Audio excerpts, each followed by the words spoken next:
Assalamualaikum warahmatullahi wabarakatuh. Bertemu lagi bersama saya Yulia Safitri. Nah, pada kesempatan kali ini saya akan membahas tentang emosi. Apa itu emosi? Emosi merupakan energy motion, artinya energi yang ada di dalam diri kita. Energi yang bergerak.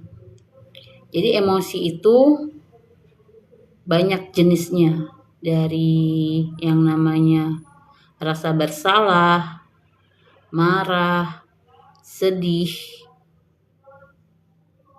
kecewa, ya, bahagia, berani, dan lain sebagainya ya. Banyak sekali emosi yang ada di dalam diri kita. Nah, untuk kita dapat mengenal emosi, kita harus merasakan dulu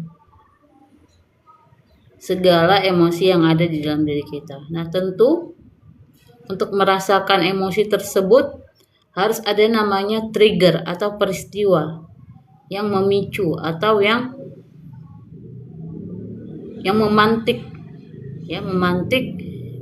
emosi itu keluar. Jika tidak ada suatu peristiwa, maka tidak akan kita ketahui apa yang ada di dalam diri kita, emosi apa yang ada di dalam diri kita. Jadi misalnya ketika kita berada di luar rumah ya, ketika kita melihat orang yang berpapasan dengan kita tidak tersenyum. Nah, itu kan merupakan suatu peristiwa ya, peristiwa. Nah, dari peristiwa tersebut kita lihat apakah diri kita ini sedih, marah, kecewa, atau apa yang ada di dalam diri kita dari peristiwa. Jadi setiap peristiwa-peristiwa yang ada di dalam hidup kita ini untuk memberitahu emosi apa yang terkandung di dalam diri kita. Nah, sebenarnya emosi itu tidak baik, tidak buruk. Tapi lagi-lagi ketika kita terlalu banyak memendam emosi, tubuh kita akan merasakan yang namanya sakit, ya. Jadi pada kesempatan kali ini saya akan membahas tentang Emotional Freedom Technique. Emotional Freedom Technique atau disebut dengan EFT itu merupakan suatu teknik ya, suatu teknik untuk kita dapat melepaskan segala emosi yang ada di dalam diri kita. Emosi bahagia sekalipun jika kita pegang terlalu lama juga akan menyiksa ya. Karena memang tubuh kita ini harusnya dia tidak ada menyimpan emosi apapun supaya dia lebih tenang. Ketika kita terlalu bahagia,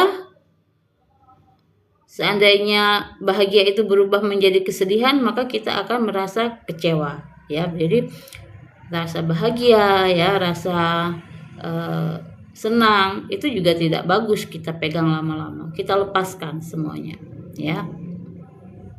Jadi ada yang namanya teknik Emotional Freedom Technique. Nah, kalau teman-teman ingin tahu lebih lanjut, teman-teman bisa googling ya, ketik aja EFT ya, atau bisa juga dipelajari dalam bahasan Spiritual Emotional Freedom Technique. Jadi selain tadi yang namanya EFT, ada juga yang namanya Spiritual Emotional Freedom Technique atau SEF. Nah, ini dikembangkan oleh Pak Faiz Zainuddin ya. Jadi ini apa sih bedanya? Bedanya di Spiritual Emotional Freedom Technique ada yang namanya afirmasi saya menerima ya, saya mengikhlaskan dan saya memasrahkan apapun emosi yang ada, apapun keluhan yang kita terima di tubuh kita. Seperti itu. Jadi selain kita mengenal diri, kita juga butuh mengenal yang namanya emosi. Karena jika kita tidak mengenal diri kita tidak mengenal emosi kita, bagaimana pola pikir kita, bagaimana perilaku kita, berarti dengan sendirinya kita tidak mengenal diri kita. Jadi diri kita ini terdiri dari tubuh, pikiran, perasaan, dan juga perilaku. Semua itu terkait, ya. Kita bisa melihat wajah orang ya, tapi kita tidak bisa melihat pikirannya, perasaannya, perilakunya ketika kita belum bagaimana pemikiran seseorang tersebut, bagaimana perasaannya, ya, apakah dia empati terhadap orang lain, apakah dia punya sifat yang suka menolong, apakah dia punya sifat yang pemberani. Kita bisa lihat ketika kita berinteraksi, ya. Jadi ketika kita melihat seseorang dari wajahnya aja, kita belum bisa menilai, wah dia punya sifat seperti apa emosi yang ada di dalam dirinya. Seperti itu. Jadi untuk kita mengenal diri kita harus mengenal emosi kita. Untuk kita mengenal emosi kita harus banyak berinteraksi dengan orang. Kita harus punya banyak pengalaman, ya. Karena ketika kita disakiti seseorang, itu tidak selalu buruk. Kenapa saya katakan tidak selalu buruk? Karena itu merupakan salah satu sinyal dari semesta untuk memberitahukan emosi yang ada di dalam diri kita, dan harus kita cepat-cepat lepas, ya. Kita lepaskan. Karena kalau enggak, kita pikirkan, itu akan mengakibatkan yang namanya ketidakstabilan emosi, ya. Ketika tidak stabil emosi, baik emosi itu kita pendam atau kita luapkan, itu akan merusak diri kita dan orang lain. Seperti itu. Jadi kita harus benar-benar mengenal emosi yang ada di dalam diri kita. Nah, buat teman-teman yang mau bergabung, sharing tentang emosi, boleh ya. Karena emosi ini ketika kita tidak mengetahuinya, kita tiba-tiba suka pusing, ya, dada berdebar, ya, suka panikan, suka jantungan, ya, suka terkejut, terus juga pikirannya terlalu berisik. Itu merupakan salah satu indikasi bahwa emosi kita tidak stabil. Jadi bagaimana supaya kita punya emosi stabil? Kita harus kenal dulu. Kalau kita nggak kenal emosi kita, bagaimana kita bisa mengontrol emosi kita? Kalau emosi kita aja kita tidak bisa kontrol, bagaimana ketika orang lain menjadi pemicu atau men-trigger emosi kita? Seperti itu. Jadi hari ini terlalu banyak orang yang mengalami gangguan mental, itu karena dia nggak kenal emosinya. Tiba-tiba dia marah, tiba-tiba dia sedih, tiba-tiba dia kecewa, dia nggak tahu, loh, kenapa aku bisa marah gitu. Karena dia belum kenal emosinya sendiri gitu. Karena emosi ini juga kita peroleh sejak dalam kandungan orang tua kita. Ketika orang tua kita mengandung, kita sudah bisa merasakan emosi. Jadi emosi yang dirasakan oleh ibu kita sebagai janin sudah bisa merasakan. Cuman kita belum bisa menjelaskan apa emosi itu. Gitu ya. Jadi pada kesempatan kali ini saya akan membahas tentang bagaimana kita mengenal emosi. Jadi mengenal diri juga harus dibarengi dengan mengenal emosi, ya. Jika hari ini kita masih ada kemarahan, coba cek dulu. Kemarahan ini sudah sejak kapan? Apa pemicunya? Apa yang membuat kita marah? Apakah kita memang harus bertahan dalam situasi ini, atau tindakan apa yang dapat kita lakukan untuk meredam amarah kita? Karena memang situasi ini nggak bisa kita susun sesuai dengan kehendak kita. Kita hanya bisa mengikuti aliran semesta. Ya, ketika ada orang yang datang membuat kita marah, ya, berarti memang kemarahan itu memang sudah ada di dalam diri kita. Kalaupun memang kemarahan itu sudah kita sadari, kita tinggal kita lepaskan. Ya Allah, aku terima kemarahan ini. Aku ikhlas menerima kemarahan ini. Aku pasrahkan kepadamu solusinya. Jadi kita minta pertolongan juga kepada Allah. Kita menyadari bahwa emosi marah ini memang ada. Kenapa? Karena ada orang yang datang kepada kita yang mungkin karena omongannya membuat kita marah gitu ya. Membuat kita marah. Dan kita sadari bahwa ini ada kemarahan. Kita terima kemarahan ini. Dan kemarahan ini kita ikhlaskan. Saya ikhlas menerima kemarahan ini dan saya lepaskan. Saya pasrahkan kepadamu ya Allah. Jadi setiap ada peristiwa ya, baik itu peristiwa yang menyedihkan ya, peristiwa yang membuat kita marah, membuat kita kecewa, itu kita lepaskan segera supaya tidak ada dendam atau tidak ada endapan-endapan emosi yang banyak di dalam diri kita. Ketika banyak emosi yang ada di dalam diri kita, bisa dipastikan tubuh kita nanti mengalami yang namanya psikosomatis. Tiba-tiba dada kita sesak, ya. Dada kita sesak, kita bisa pastikan jantung dan paru-parunya aman. Banyak orang yang kena psikosomatis ketika dia mengalami ada sakit di jantungnya gitu ya, dada sebelah kanannya. Ketika dia cek ke dokter bilang jantungnya normal gitu. Ketika dadanya merasa sesak, nggak bisa bernafas, ketika dicek paru-parunya normal gitu. Jadi itu yang dinamakan dengan psikosomatis ya. Jadi penting sekali kita mengenal diri kita juga mengenal emosi kita. Dengan adanya pengetahuan tentang pengenalan diri dan pengenalan emosi, diharapkan kita lebih tenang lagi menghadapi segala permasalahan ya. Kalau di sekolah kan kita sering ya menyelesaikan soal-soal gitu ya.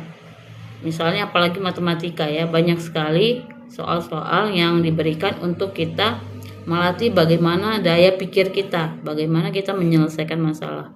Tapi jarang sekali kita diajarkan bagaimana kita memahami emosi kita. Apa yang harus kita lakukan ketika kita marah. Nah, di sekolah itu nggak pernah diajarkan ya, bagaimana cara mengelola emosi. Kita selalu diajarkan bagaimana kita menyelesaikan masalah. Ya, masalah dalam hal kognitif. Assalamualaikum Ustazah. Saya bukan Ustazah ya. Kapten Oleng. Assalamualaikum Ustazah, boleh bertanya nggak? Boleh Kak. Boleh. Silakan bertanya.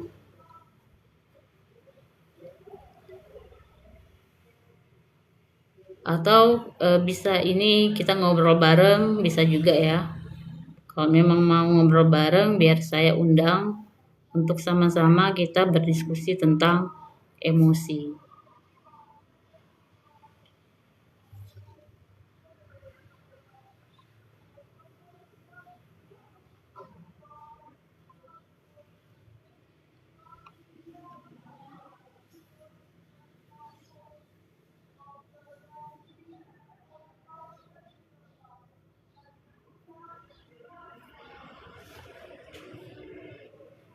Apa nih pertanyaannya, Oleng?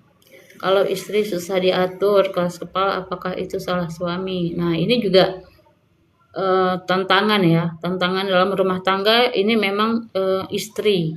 Kenapa istri tantangannya? Karena memang ketika memang seseorang atau seorang perempuan sudah menikah, dia harus menyadari gitu. Menyadari bahwa pemimpinnya adalah suami. Ketika dia menggunakan ilmu agama, tentu ini nggak akan terjadi. Bisa jadi istrinya Bang Oleng ini kurang dekat dengan agama atau kurang paham, ya. Jadi istri itu ketika sudah menikah itu harusnya mendengar kata suami, gitu ya. Jadi untuk apa dia menikah kalau dia tidak mendengar perkataan suami, gitu.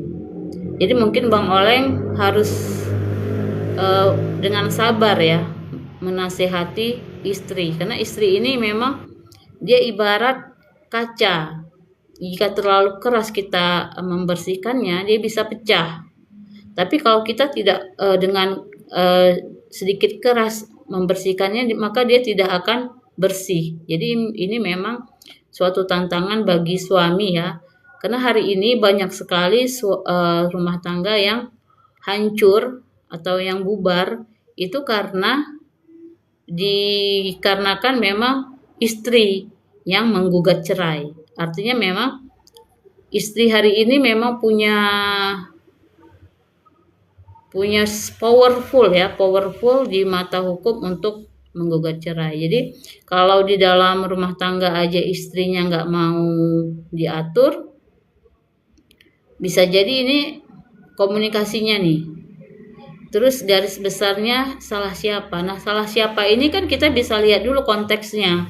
Nggak bisa kita langsung menyalahkan salah seorangnya gitu ya. Kan kita harus lihat dulu konteksnya. Bagaimana perjalanan di awal ya. Menikahnya seperti apa? Apakah memang atas dasar cinta atau memang atas dasar kewajiban untuk menjalankan rumah tangga. Jadi ini konteksnya nggak bisa kita bilang salah siapa, karena memang ketika kita menikah dua orang, laki-laki dan perempuan, dua-duanya itu terlibat ya. Nggak bisa kita bilang salah perempuan, salah laki-laki gitu ya. Dua-duanya punya potensi untuk membuat kesalahan. Misalnya kita salahkan perempuan, bagaimana cara laki-lakinya mengatakan atau memberi arahan sehingga istrinya tidak mendengar. Tentu kan di sini ada juga andil dari suaminya. Bagaimana ketegasan suaminya, bagaimana sikap suaminya.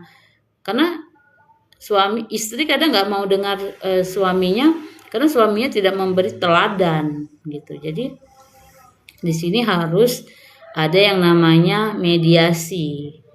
Jadi Kapten Oleng ini harus mencari orang ketiga untuk menengahi antara komunikasi suami dan istri gitu. Kalau memang Kapten Oleng merasa tidak mampu mengarahkan istri, karena bagaimanapun istri dalam Islam itu harus wajib tunduk kepada perintahnya suami selama suami itu berada di jalan yang benar gitu. Ini memang tantangan keluarga ya. Di sekolah kita diajarkan ya, diajarkan banyak hal, tapi tidak diajarkan bagaimana seharusnya kita menjadi seorang suami, bagaimana seharusnya kita menjadi seorang istri, apa aja kewajiban atau apa aja hak yang harus kita dapatkan. Jadi pelajaran keluarga ini juga sangat kurang. Jadi sehingga hari ini keluarga centang prenang semuanya. Ya, yang suaminya ke jalan A, istrinya ke jalan B, anaknya kocar-kacir jadinya.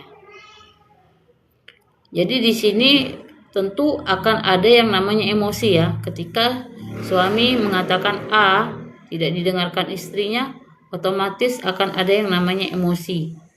Nah, emosi inilah yang harus kita cari akarnya. Akarnya kemana? Memang secara garis besar kita bisa katakan kita lepaskan aja kemarahan itu. Tapi kalau memang solusinya belum selesai, nanti akan terulang lagi. Bahkan kita kan harus mengambil jarak kepada yang pemicu emosi kita. Nah, kalau emosinya pemicunya itu istri atau suami, mana mungkin kita berjarak gitu kan? Kan nggak mungkin kita ketika kita punya masalah kita langsung lari dari rumah misalnya, atau kita langsung bercerai supaya kita berpisah, kan nggak seperti itu. Kita harus menata emosi kita ini. Ketika pasangan yang menjadi trigger emosi kita, apa yang harus kita lakukan? Kita harus cari orang ketiga untuk menengahi atau memediasi hubungan. Oke. Assalamualaikum. Waalaikumsalam, Bang. Maaf Ibu, tadi terjeda pertanyaannya. Saya jadi belum dapat kesimpulan nih. Iya, Bang. Apabila seorang istri yang susah Mm-mm. diatur dan keras kepala, yang disalahkan siapa, Bu? Kan kita nggak bisa langsung putuskan siapa yang salah, siapa yang benar, Bang. Kita kan harus tengok dulu konteksnya. Oke, Konteksnya gimana? oke. Misalnya Nah, sekarang gini, istrinya Bu. itu gimana gimana, Bang? Ya, nah, contoh nih ya, contoh. Misalnya Ya. suaminya itu pulanglah ke rumah saudaranya istri ya, sebut Mm-mm. saja kakaknya istri pulang. Terus tiba-tiba istri itu eh, kayak membantah atau dia sedikit keras kepala. Terus tiba-tiba si kakaknya istri ini tuh lihat tuh istri adek aku jadi kayak gini tuh, makanya kamu gini gini gini, kamu jangan kayak gini, didik nih. Jadi gimana tuh menurut ibu? Jadi gini, Bang. Jadi ini udah berapa lama, Bang, nikahnya, Bang?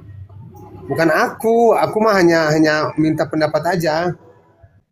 Jadi kita harus tahu dulu, ini dia menikahnya udah berapa lama. Nah, konfliknya ini Ya, sudah terjadi berapa kali gitu. Jadi kalau misalnya terjadi ya, pengulangan-pengulangan kan kita bisa cek dulu gitu, akarnya di mana gitu, Bang. ya. Mm-mm. eh jadi ini sebenarnya buat pelajaran bagi aku ya, Bu.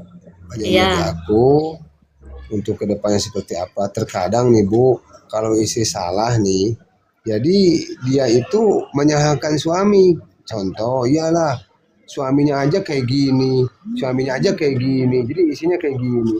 Nah, jadi bingung, Bu, gitu kan. iya benar. Jadi gini, Bang. Jadi kan suami itu kan sebagai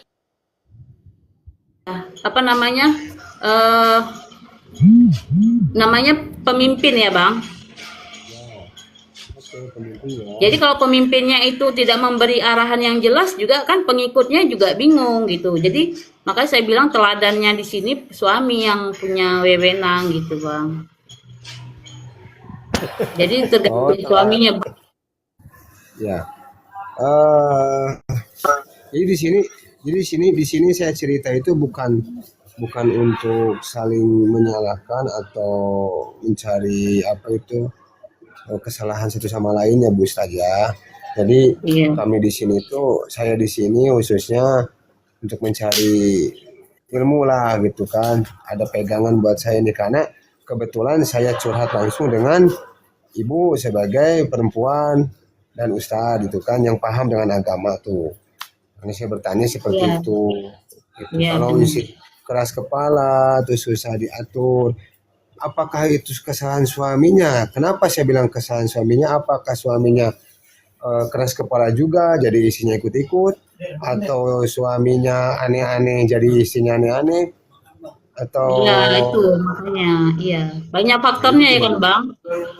Banyak Tapi faktornya, kalau Bang. saja kalau Bu saja bilang banyak faktornya, sekarang contoh nih, bukan saya menggurui Bu saja, Iya, yang saya baca-baca ada itu kisah Nabi Lut ya, yang iya. istrinya itu faktornya Durhaka. tidak ada, Bu ya. Nah, kan faktornya tidak ada. Bahkan seorang nabi itu kan, seorang nabi kita katakan orang yang sempurna ya, Bu. Iya, Tapi istrinya malah membangkang dan dimasukkan iya, oleh Allah Subhanahu wa taala ke neraka jahanam kan, Bu ya, gara-gara tidak iya. mentaati perintah suaminya. Nah, berarti Iya. maksud Ibu faktor itu apa tuh, Bu? Itu punya karakter, Bang. Hmm. Jadi karakternya ini udah terbentuk kan dari dalam kandungan, Bang, karakter. Jadi karakter udah Gimana ada Bu? dalam Gimana Bu? Gimana Bu? kandungan. Ulangi, Bu. Ulangi, Jadi ulangi, ulangi. Gimana? jadi setiap manusia itu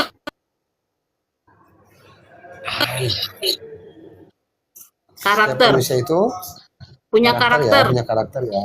karakter Heeh. sifat. Itu kan udah ada dalam Ya, kandungan yang berdasar dari ya, genetik ya. Terus ketika dia ya. lahir itu dipengaruhi lagi dari lingkungan, Bang.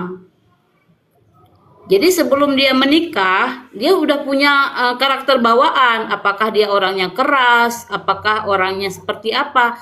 Tapi ketika dia menikah, dalam aturan agama, bagaimanapun sifatnya istri ini harus takluk di di hadapan suami karena suami ini Kebalik adalah Bu, kebalik Bu. pemimpin. Maaf Bu, bagaimana sifat suami tetap takut ke suami gitu Bu ya, gitu ya, bukan Ya, sifat istri berarti gitu Bu. sama-sama Bang. Jadi kan suami Oh istri ini ya, kan punya no, Bang, kenapa banyak sekali hari ini itu perceraian? ya, Banyak perceraian itu karena memang suami dan istri ini punya beban emosi yang masing-masing gitu. ya, Jadi kalau misalnya kita lihat orang ini bertengkar, konflik, kita bisa pastikan mereka punya ada beban emosi masing-masing yang kita belum tahu. Ada trauma masing-masing, Bang. Jadi trauma pengasuhan, trauma dari pendidikan, lingkungan. Jadi kita harus dudukkan mereka sama-sama gitu. Kita harus cerita dari hati ke hati. Nggak bisa kita menyalahkan satu pihak ya. gitu. Maksud saya begini Bu, saya mencari Mm. solusi ini bagaimana Ya, caranya mengatasi dan apa ya, mengatasi apabila ada orang atau seseorang yang misalnya contoh pasangan itu keras kepala tuh kan si perempuan itu tiba-tiba dia menyalahkan suaminya. Nah, bagaimana sikap kita tuh Bu gitu? sikap kalau dia menyalahkan suaminya, kita harus cek dulu suaminya gitu. Kita nggak bisa dengar si istrinya langsung. Ya, Kita kalau nggak boleh langsung suaminya, percaya. mohon maaf Bu, Ah, saya potong Bu. Mohon maaf, iya, kalau suaminya udah jelas notabene jelek lah Bu. Dia udah memiskin, mohon maaf nih. iya, Udah miskin, banyak tingkah, belagu, terus dia mohon maaf nih, keluar masuk penjara lah misalnya. iya. Berarti Bagaimana? tinggal lagi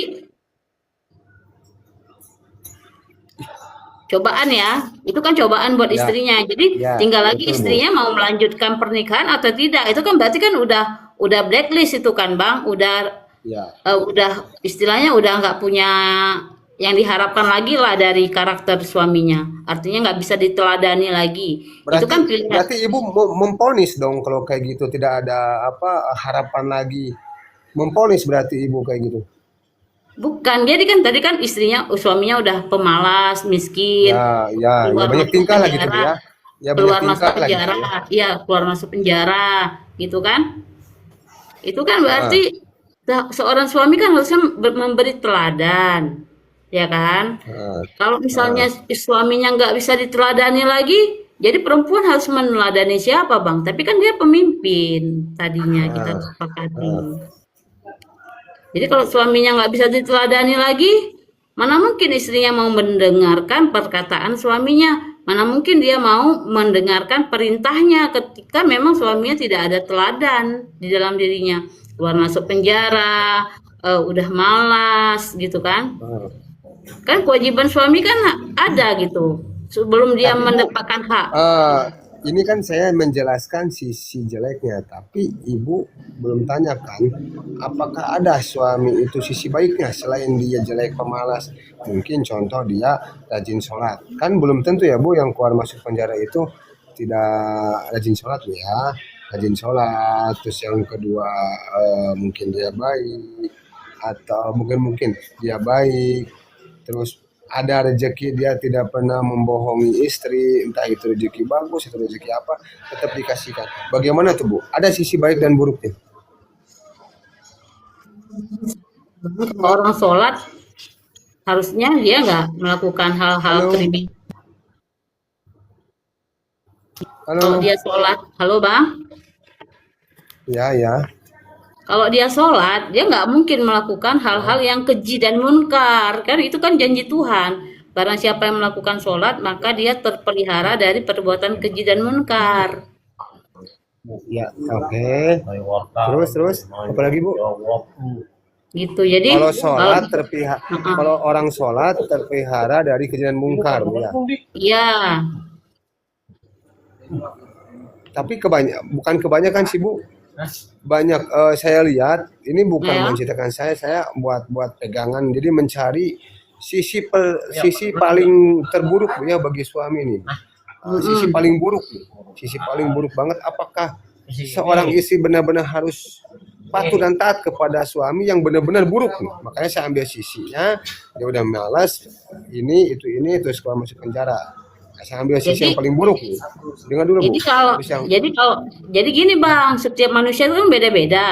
Jadi Ya, jadi dia mengambil keputusan kan juga kan berdasarkan memori dia masa lalu nih Bang, ya, gitu kan. Jadi kalau misalnya itu Abang tanyakan ke saya, otomatis saya udah nggak mau lagi menjadi punya suami yang seperti itu kan gitu Bang. Kalau persepsi dari pandangan saya.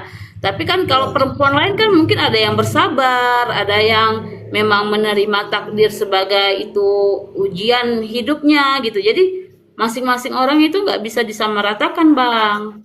ya. Gitu. Jadi kita harus langsung berbicara dengan orang yang mengalami. Kita kan sebagai penonton ini kan, tapi ketika kita dihadapkan dengan kondisi seperti itu, kalau saya mending saya angkat tangan gitu, karena saya nggak mau mengikuti suami yang tidak memberi teladan gitu, Bang. Oke Bu. Jadi kesimpulannya yang saya dapat, jadi tidak ada yang namanya, kan saya pernah dengar tuh Bu, dan pernah mendapatkan juga, kurang lebih kalau saya salah koreksi Bu ya. Apabila ada yang disembah selain Allah, sembahlah suamimu gitu Bu ya. Benar, sepakat saya, Oke Bang. ya. Saya sepakat Mohon dengan maaf itu, ya. ya, sepakat. Bentar Bu, Iya, sepakat Bu. Sepakat. Nah, kalau suaminya keluar masuk penjara Bu, gimana menurut Ibu? Itu ya nggak pantas, dia Pak, Bang. dari Nabi Muhammad SAW. Ya, misalnya contoh berarti harkat Iya. derajat tahta suami itu kan tinggi Bu ya. Sampai ada kalimat apabila ada selain Allah Subhanahu wa taala sembahlah suamimu.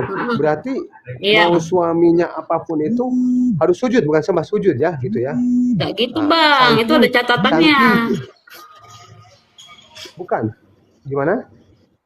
Ada catatannya kalau suaminya itu benar. Kalau suaminya salah nggak mungkin dong kita ikutin.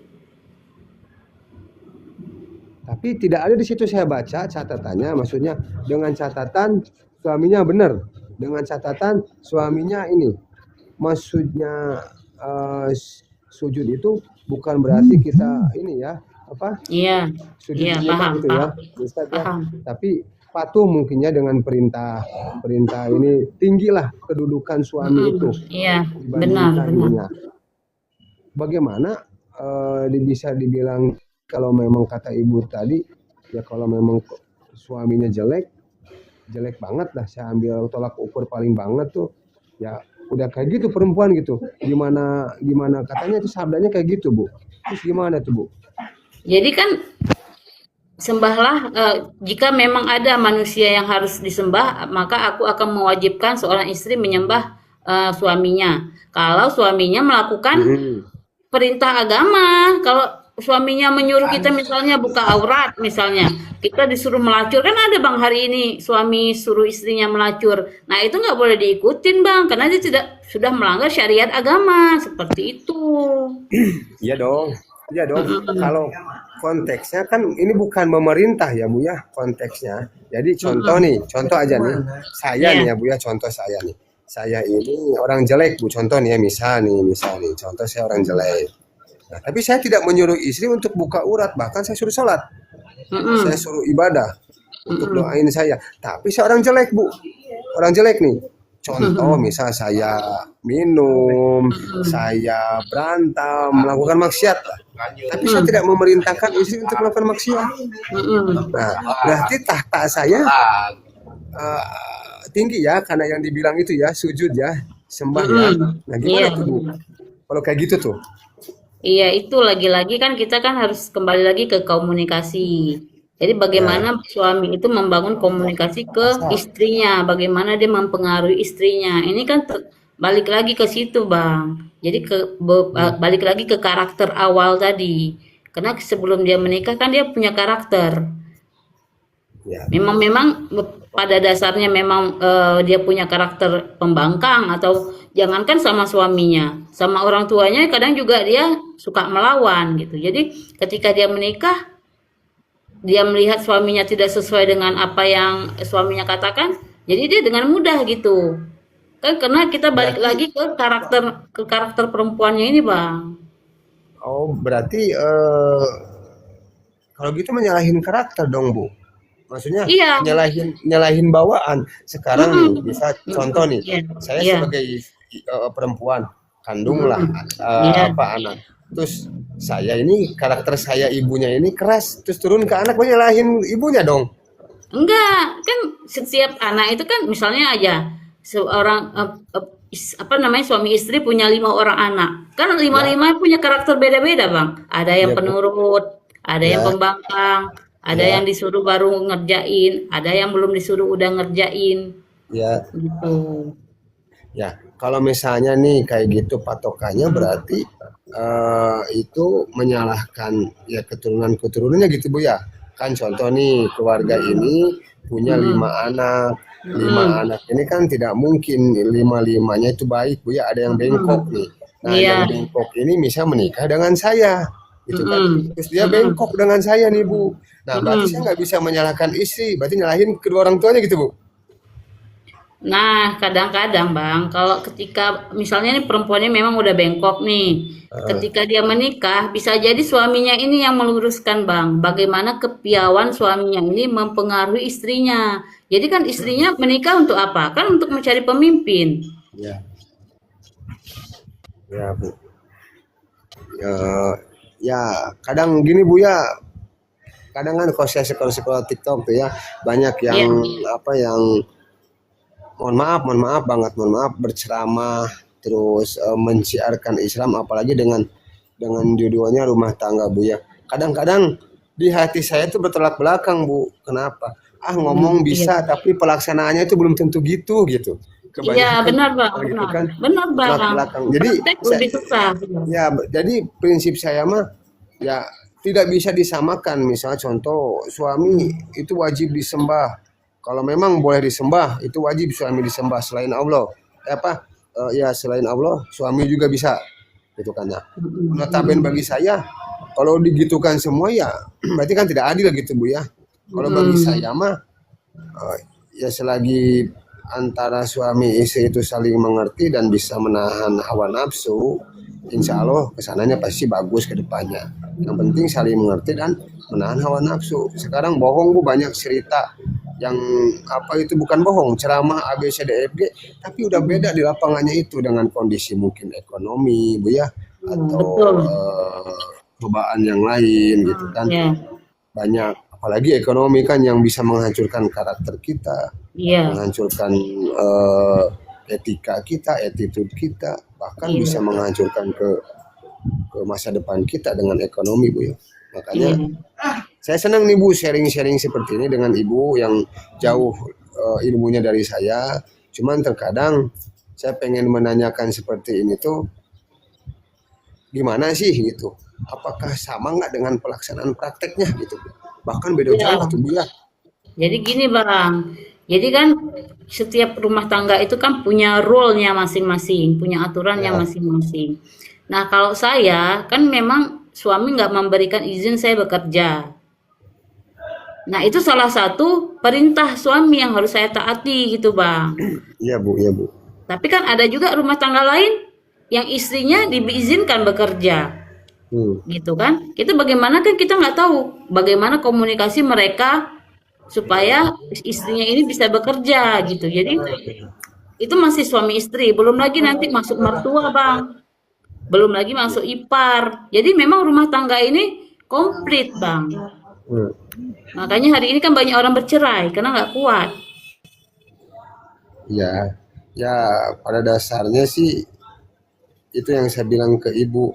Sekarang eh, orang-orang yang menceramahi, bukan menceramahi, menyiarkan Islam, betul memang dia memberikan pandangan Bu ya. Tapi kan beda jauh dengan pelaksanaan, contoh kayak rumah tangga Bu ya.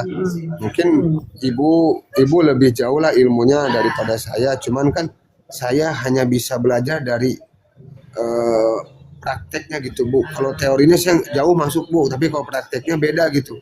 Oh iya, saya dengan isi seperti ini, saya dengan isi seperti ini gitu Bu. Itu yang saya pelajari gitu Bu. Ya. Tapi memang gini loh, Bang. Kita kan Bang, ketika kita berceramah gitu kan Bang, kita memang lebih banyak ujiannya Bang. Jadi orang yang berbicara itu lebih banyak diuji daripada orang yang diam. Makanya kan dikatakan diam itu emas. Jadi semakin banyak kita berkata-kata, semakin banyak ujiannya. Itu untuk apa? Untuk melihat benar nggak yang kita ucapkan itu, gitu. Ketika kita, Ya, iya Bang. Jadi saya perhatikan ya.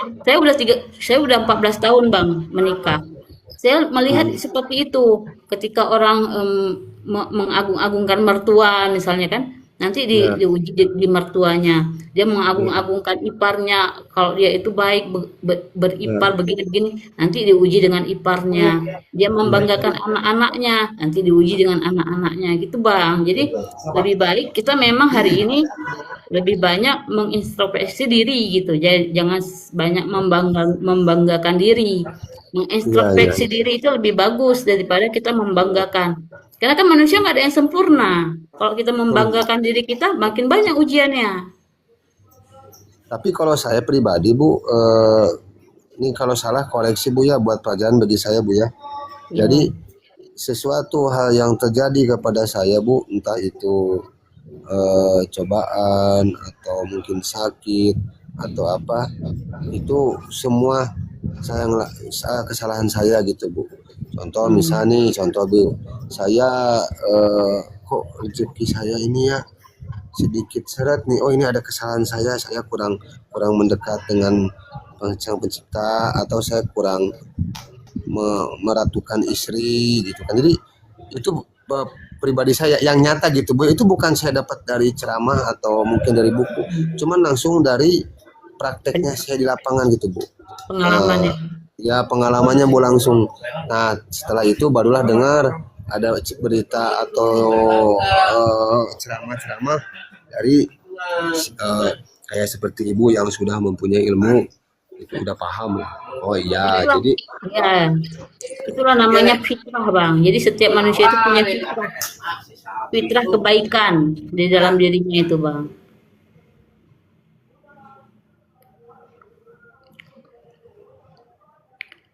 Oke ya, sangat menarik ya diskusi dengan Bang Kapten Oleng tentang rumah tangga. Karena memang hari ini rumah tangga itu merupakan salah satu pilar untuk kita berkembang. Ya, jadi pelajaran yang paling banyak itu kita peroleh ketika kita menjalankan rumah tangga. Ya, jadi rumah tangga itu merupakan salah satu wadah untuk kita belajar, belajar menjadi istri, ya, belajar bagaimana kita mentaati suami itu pelajaran. Tentu nggak mudah ya ketika kita punya pengalaman bersama keluarga, kita melihat bagaimana orang tua kita menjalankan eh, rumah tangganya gitu ya. Terus kita saat ini mengalami juga pengalaman berumah tangga, tentu tidak sama apa yang dialami orang tua kita dengan pengalaman kita berumah tangga. Ya, jadi ketika kita mendapatkan eh, tidak sesuai ya harapan kita melihat orang tua kita adem ayem ya, nggak punya konflik. Ketika kita berumah tangga, kita melihat selalu ada konflik sama suami, sama anak. Kadang-kadang kita merasa, wah, kok seperti ini ya pernikahan?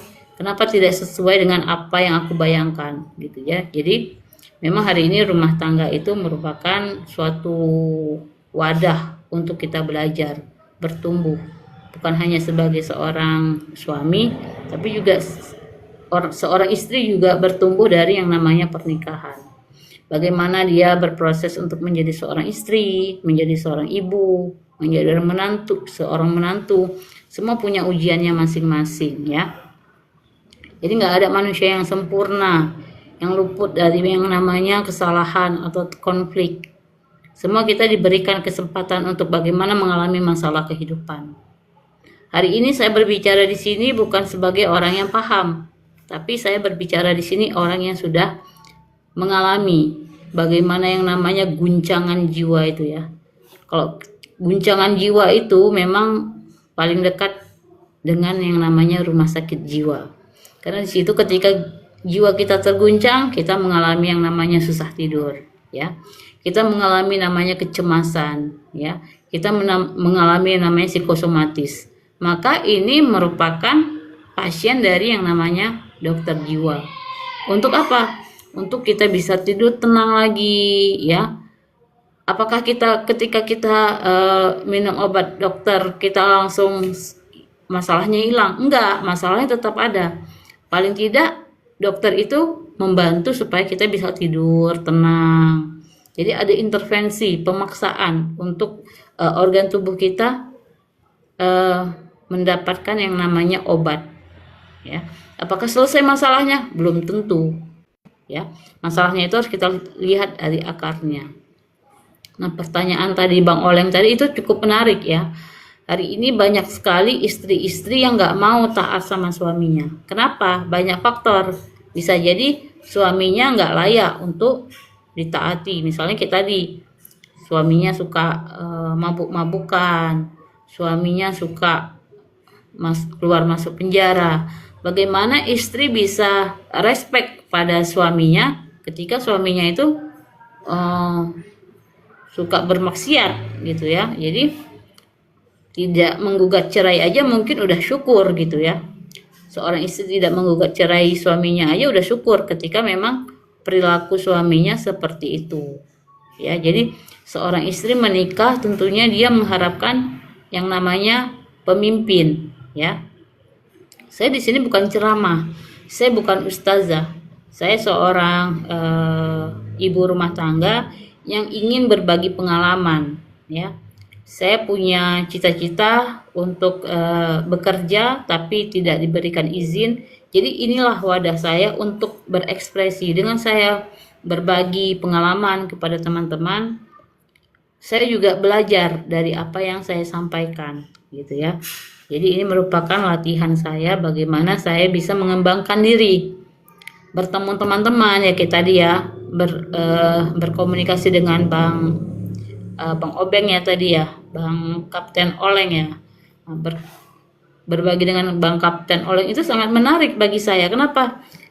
Di dalam rumah saya dapat yang namanya ilmu, ya. Kita dapat ilmu. Jadi Bang Oleng tadi saya cukup banyak dapat ilmu, ya. Jadi Bang Oleng itu merupakan salah satu anggota masyarakat yang mengalami permasalahan yang seperti itu, gitu. Misalnya, walaupun itu bukan permasalahan Bang Oleng langsung, ya.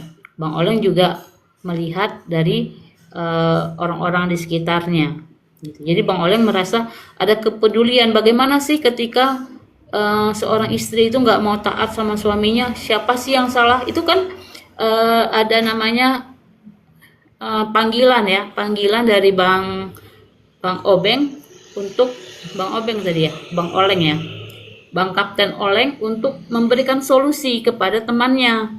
Ini ketika istrinya nggak mau taat sama suaminya, ini salah siapa? Gitu. Jadi Bang Kapten Oleng punya empati yang cukup tinggi untuk dapat memberikan solusi kepada orang-orang yang di sekitar Bang Kapten Oleng, ya. Saya juga seperti itu. Saya sebagai relawan kesehatan mental punya panggilan bagaimana kita bisa membantu orang-orang yang mengalami gangguan jiwa untuk kembali lagi waras, kembali lagi berproduktivitas. Karena dengan aksi kita yang kecil itu akan sangat bernilai di mata Allah Subhanahu wa taala. Jadi terima kasih Bang Kapten Oleng atas masukannya. Saya sekali lagi, Bang, saya bukan ustazah, saya hanya seorang ibu rumah tangga biasa yang ingin saling berbagi pengalaman. Saya bukan lulusan pesantren, ya. Saya hanya sarjana matematika, pernah menjadi seorang dosen, namun hari ini pekerjaan saya full ibu rumah tangga, ya. Terima kasih buat teman-teman yang sudah menyaksikan live kami hari ini. Saya ucapkan terima kasih banyak. Billahi taufiq wal hidayah. Assalamualaikum warahmatullahi wabarakatuh.